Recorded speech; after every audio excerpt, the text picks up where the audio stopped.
Apakah lelaki itu yang bernama Raffi? Apakah dia yang diceritakan bapak dan ibu yang berada di rumah lamaku? Ku perhatikan dari atas sampai bawah penampilan lelaki itu. Ia tampan, tingginya tak jauh beda denganku dan, dari pakaian yang ia kenakan sepertinya ia adalah orang berada. Aku bisa melihat jenis dan merek dari jam tangan dan sepatu yang ia gunakan. Sungguh ia lebih pantas 2 kali lipat untuk Arumi daripada aku. Apa kabar nak Ryan? Sapa Mama mencoba mencairkan suasana yang sempat agak membeku tadi. Aku sedikit berjalan mendekat ke arah Arumi yang sedang menggendong Alif. Seketika anak itu langsung mendekap erat ibunya dan tak ingin kusentuh. Alif memang begitu nak, jika belum terbiasa dengan orang baru, ia akan bertingkah seperti itu. Ucap Mama dengan maksud agar aku tidak tersinggung. Duduk di dalam aja yuk. Ajak Mama. Aku mengiyakan dan mengekori Mama dari belakang. Iya, berada di tengah keramaian seperti ini, dengan sikap canggung kami, aku takut malah akan membuat acaranya Alif jadi berantakan. Dari dalam rumah, aku bisa melihat bagaimana keakraban Alif dengan lelaki itu. Sungguh aku iri, aku adalah ayah kandungnya, tapi anakku lebih akrab dengan lelaki lain. Aku duduk, dan menunggu hingga acara selesai. Satu persatu tamu undangan terlihat meninggalkan tempat ini. Hingga yang tersisa tinggallah kami keluarga inti bersama lelaki asing itu. Mengapa ia tak ikut pulang? Apakah dia juga akan menjadi bagian dari keluarga ini?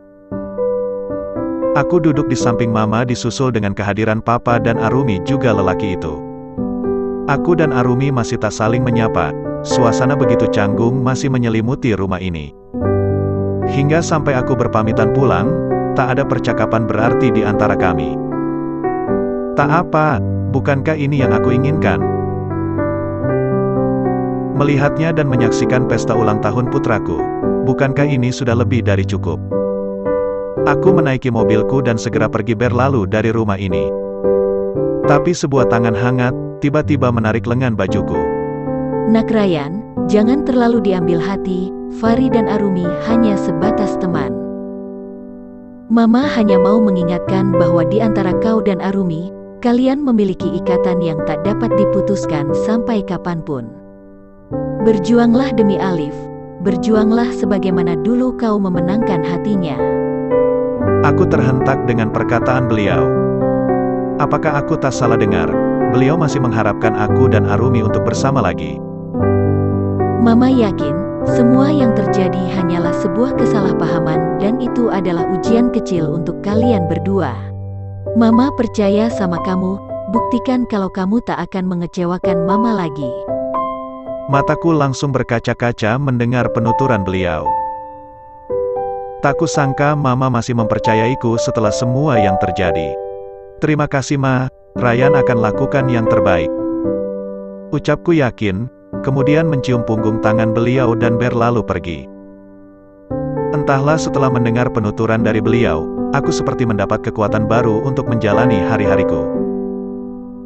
Aku jadi tidak takut untuk bertemu dengan mereka. Dan kurasa, aku tak perlu lagi bersembunyi untuk melihat mereka dari kejauhan seperti yang selama ini kulakukan. Tak ada orang yang tahu, kalau sebenarnya aku masih berada di satu kota bersama mereka. Dan hari ini, aku melihat seorang wanita yang kehujanan di pinggir jalan. Aku tak tahu, kenapa dia bisa berkeliaran dan tak membawa payung, padahal sedari pagi, BMKG sudah mengeluarkan peringatan curah hujan tinggi. Aku yang sedari tadi berlindung di sebuah rumah makan, karena derasnya hujan, terus memperhatikannya melalui balik kaca. Kurang lebih hampir seluruh pakaian pada punggungnya, sudah basah kuyup. Dan kini ia berdiri di emperan toko, sesekali tangannya, mencoba melambaikan ke arah taksi yang lewat. Aku mencoba lebih mendekatkan mataku ke kaca pembatas untuk memperhatikan dengan seksama wanita itu. Kenapa wanita itu mirip Arumi? Aku mengucek mataku dan melihat lagi, benar itu Arumi. Bergegas aku berdiri melangkah keluar untuk menghampirinya, tapi sayang, ia sudah terlebih dulu naik ke dalam taksi. Ah, Padahal sedikit lagi aku bisa berjumpa dengannya, lagi-lagi keadaan tak berpihak padaku. Hari semakin sore, aku memilih untuk kembali ke kantor walaupun hujan belum sepenuhnya reda. Menunggu sendirian di sini membuatku bosan. Dalam perjalanan, aku masih terbayang-bayang dengan sosok Arumi yang kehujanan tadi. Kenapa ia naik taksi dan tak membawa mobil? Apa yang sedang dia lakukan di sekitar situ? Apakah ia sedang ada pekerjaan di daerah sana? Beribu pertanyaan terus berputar di kepalaku. Bagaimana kalau ia sakit? Hampir separuh dari bajunya tadi kulihat basah terkena curah hujan. Aku mengambil ponselku dan menelpon Mama. Aku begitu khawatir, karena aku sangat mengenal Arumi. Ia adalah tipe orang yang gampang sakit jika terkena hujan. 2 kali aku menelpon tapi tak ada jawaban dari Mama. Jika Arumi sudah pulang, seharusnya sekarang dia sudah sampai di rumah. Aku memutuskan untuk pergi ke rumah Mama. Walaupun memakan waktu yang lebih lama serta rute yang lebih jauh, setidaknya aku bisa sedikit tenang. Baru setengah perjalanan, ponselku berbunyi telepon dari Mama. Halo, assalamualaikum, Ma. Waalaikumsalam, Nak. Ada apa? Arumi sudah pulang ke rumah, Ma. Belum nih. Emang ada apa? Oh enggak apa-apa, Ma. Karena musim hujan, Ryan sedikit khawatir saja sama Arumi. Aku berbohong, karena tak ingin Mama ikut-ikutan khawatir.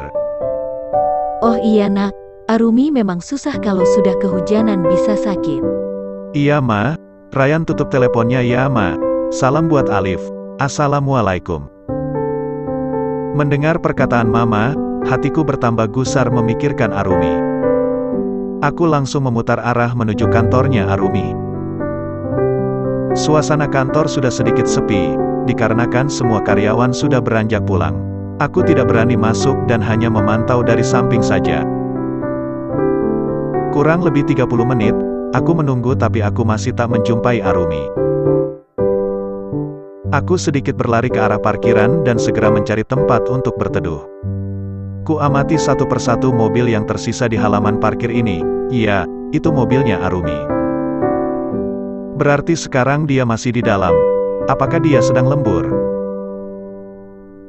Tiba-tiba terdengar suara gaduh seorang laki-laki dan perempuan yang sedang beradu mulut. Aku cepat-cepat berpindah tempat agar tidak terlihat oleh mereka. Aku tak bisa melihat jelas wanita yang sedang beradu argumen dengan laki-laki itu karena sedikit terhalangi oleh tembok. Tapi, dari suaranya, aku tahu betul itu suara siapa. Baru satu langkah kakiku melangkah, tiba-tiba terdengar bunyi. Laki-laki itu menamparkan Arumi. Kali ini, aku benar-benar kehilangan kendali atas diriku. Wanita yang begitu kucintai, bahkan di saat marah pun aku tak pernah berani menyentuh sehelai rambutnya. Dan kini tepat di depan mataku, aku menyaksikannya sendiri, laki-laki itu terlalu berani melakukannya pada Arumi. Tanpa menunggu lama, aku langsung melayangkan pukulan ke arahnya. Aku tak tahu pasti apa masalah mereka, tapi, apa yang dilakukannya pada Arumi menurutku, sudah sangat melewati batas. Bahkan kedua orang tuanya sekalipun tak pernah melakukan itu padanya. Pikiranku kosong, tak ada yang aku pikirkan, selain amarah yang kini tengah terus membakarku. Aku terus melayangkan pukulan kepadanya hingga beberapa security turut datang untuk melerai perkelahian kami. Tapi, aku tak peduli dengan tangan yang sudah dipenuhi darah, aku berontak sekuat tenaga. Hingga dia yang sudah terkapar di lantai, tak bisa berbuat apa-apa lagi. Aku terus berusaha mencari celah untuk memukulnya. Jika bisa membunuhnya sekarang, yaitu yang akan aku lakukan. Aku tidak bisa berhenti sampai sebuah tangan merangkulku dari belakang. Seketika aku merasakan sebuah pelukan hangat yang paling aku rindukan. Ya, hanya ini yang bisa menghentikanku. Arumi, tubuhku kini ambruk di pelukannya.